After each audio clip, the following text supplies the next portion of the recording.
for whatever reason I've gone off to just like off to one side. It's okay, the strings line up and up, but it's not good enough for me. So I am going to plug it. I decided just to, because I want this, I'm a bit of a perfectionist and I'd rather this was spot on really. So I'm going to plug it. So, bit dowel, filed to the appropriate size, smothered in glue, in the hole, whack it in.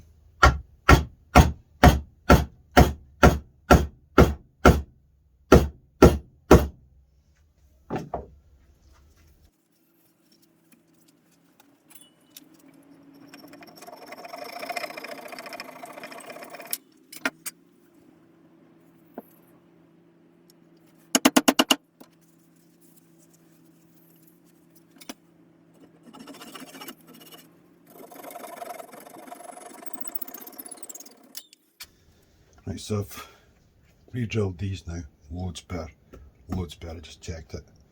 So now I need to put these for the tailpiece. Now the tailpiece is 82 millimeters from post to post. So I'm going to go back from this. I'm going to go back about 42, I think. I'll go 42. That's a good number. It's the meaning of the universe after all.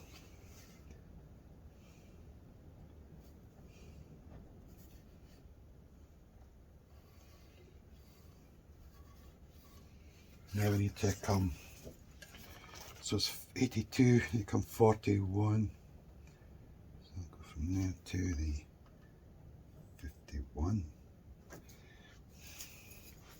I sometimes start from the 10 instead of the end of the ruler, just find it easier. But you have to take that into consideration when you're doing your measurements. So I want 41, which is 51. Just be right there. So I'll put that there.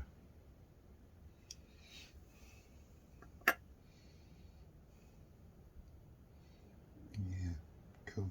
Yeah, I think that's about the right spot. Looks about right. Okay.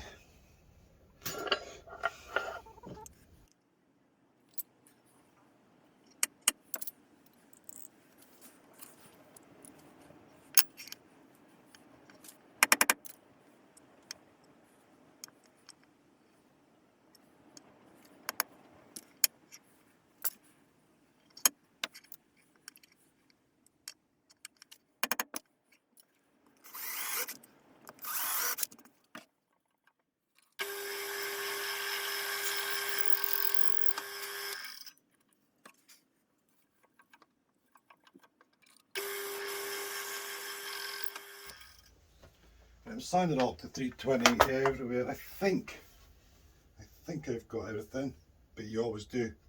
It's not until you put finish on then you go like bugger. But yeah, anyway, you get these nothing left here is these strap buttons.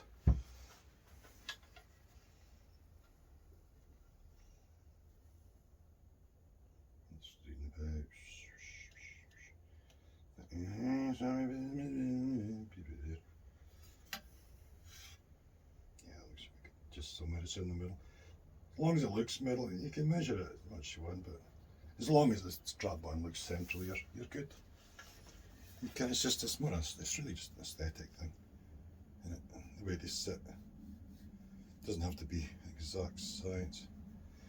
Right.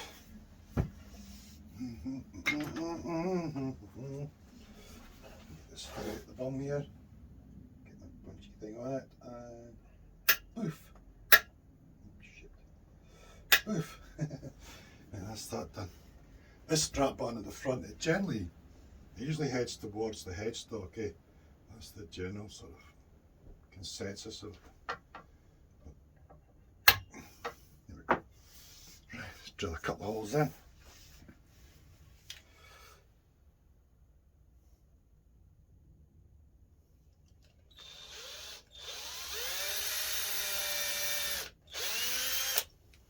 one, and then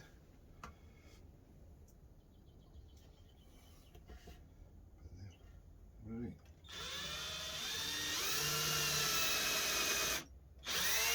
That's them. Oh. I need the one the strap button hole on the back end for the cup hook for hanging it up after doing the poly. Right, so here's my jar. Get the poly.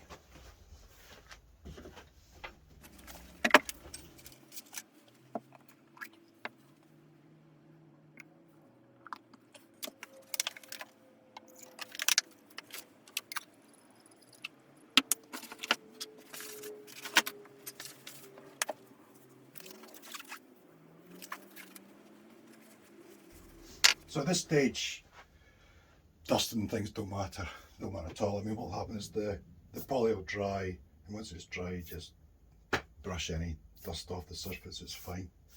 It's really just when you're spraying and stuff, but for doing this stage, it doesn't matter at all. So anyway, let's get some poly on.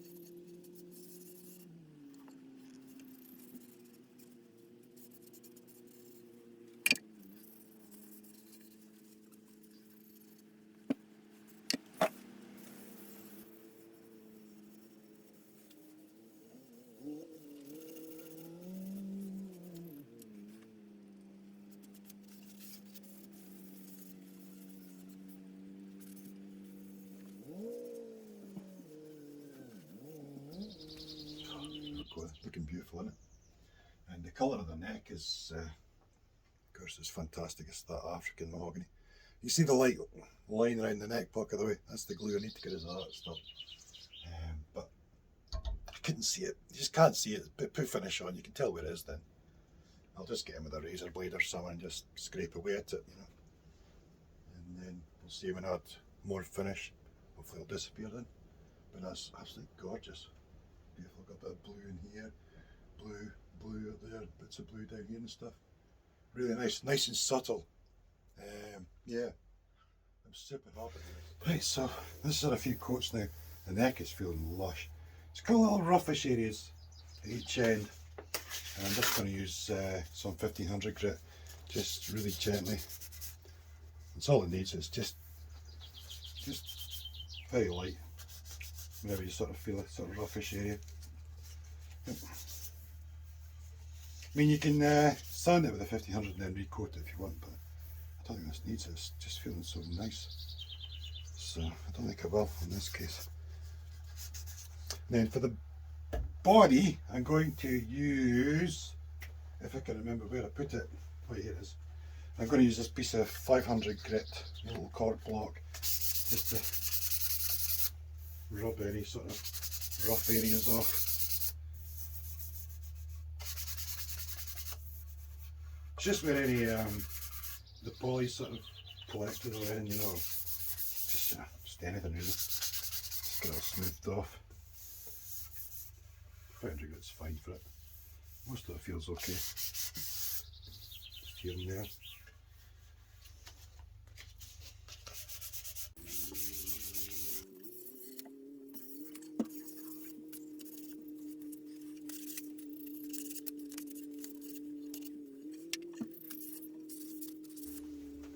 Now I need to mask up the neck from the for the body, because I want to do the body on its own with shellac and spray. I'm going to spray the body when I'm finished. So you try and mask up this neck as best I can.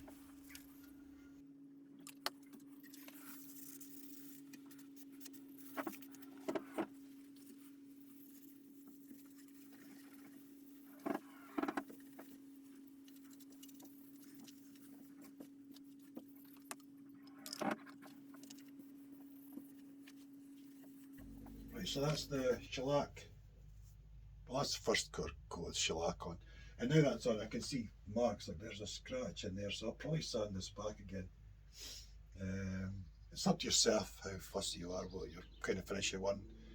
To me, that's like, it's not like a crack in the wood, it's actually a scratch mark, so I'll probably sand out because it'll just bug me. But yeah, the shellac though is like, it acts like a bonding thing between the polyurethane and the spray. It's brilliant stuff, the shellac sanding sealer. It's really good, it just helps bind things together.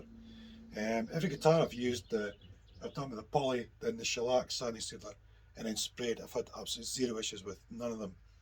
I've used it with the 1K matte stuff that I use a lot, and I've used it with the 2K, kind of 2-pack stuff as well. Zero issues. But anyway, so yeah, I will be sanding this back. I'll put more poly on and do some more shellac again, and I'm quite happy with that. That's fine. It's just, you know, sometimes things don't always show up till they shine. But yeah, anyway, I'll carry on with this, and see you all real soon.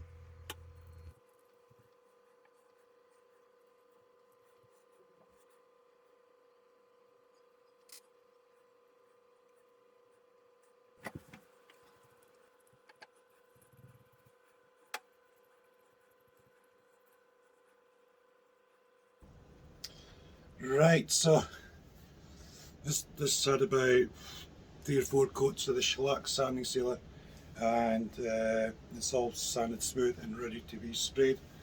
I've done the headstock already, which is, there you see that, look at that lovely, even nice beautiful sheen on it that you get.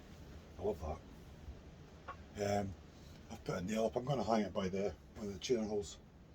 So yeah, I'll just spray out the door there and then hang it up. So let's get to it, eh? Let's get the first coat done.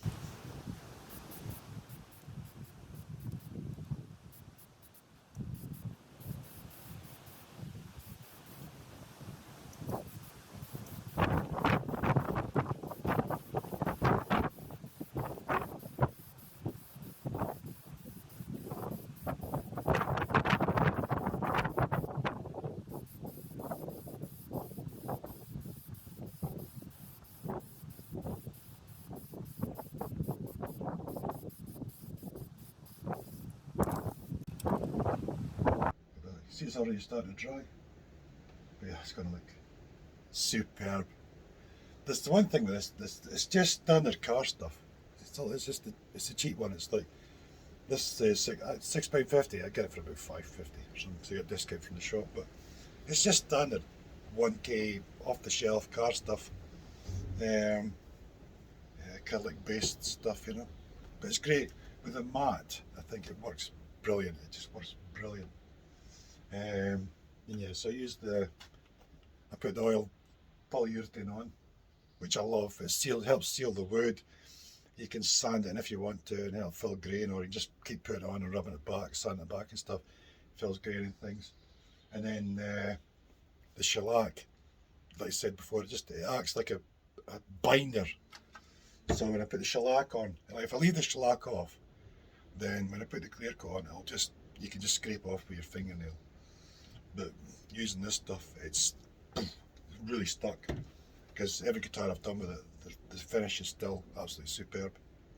So yeah, use that as a binder coat, just sand it smooth, and then on the spray. But yeah, so I'm going to 3 coats, 15 minutes apart, and then that'll be that all sprayed. So I'll see you in a bit. So, finishing.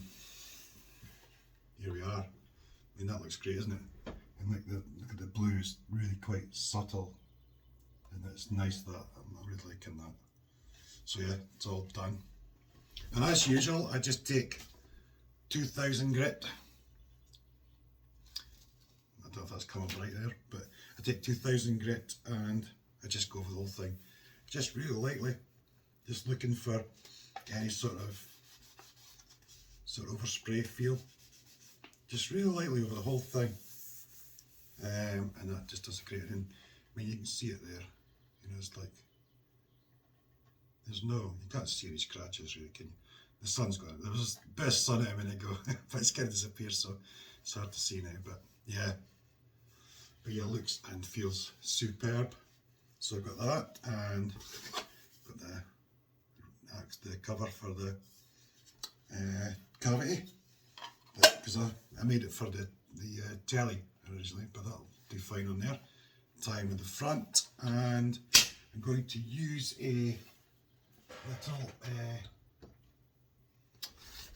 black limber truss rod cover.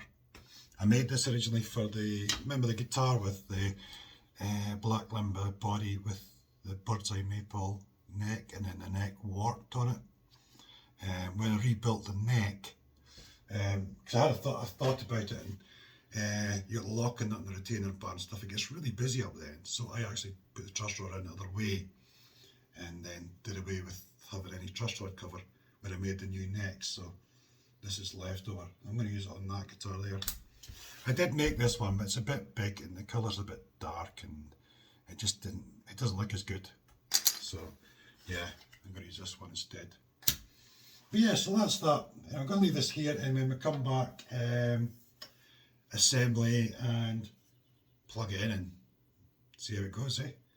See if everything's really worked out properly or not. So that's how you tell the proof is in the pudding. But anyway, as usual, thanks for watching. Hope you enjoyed it. Feel free to like and comment as usual, and I'll see you again real soon. Cheers.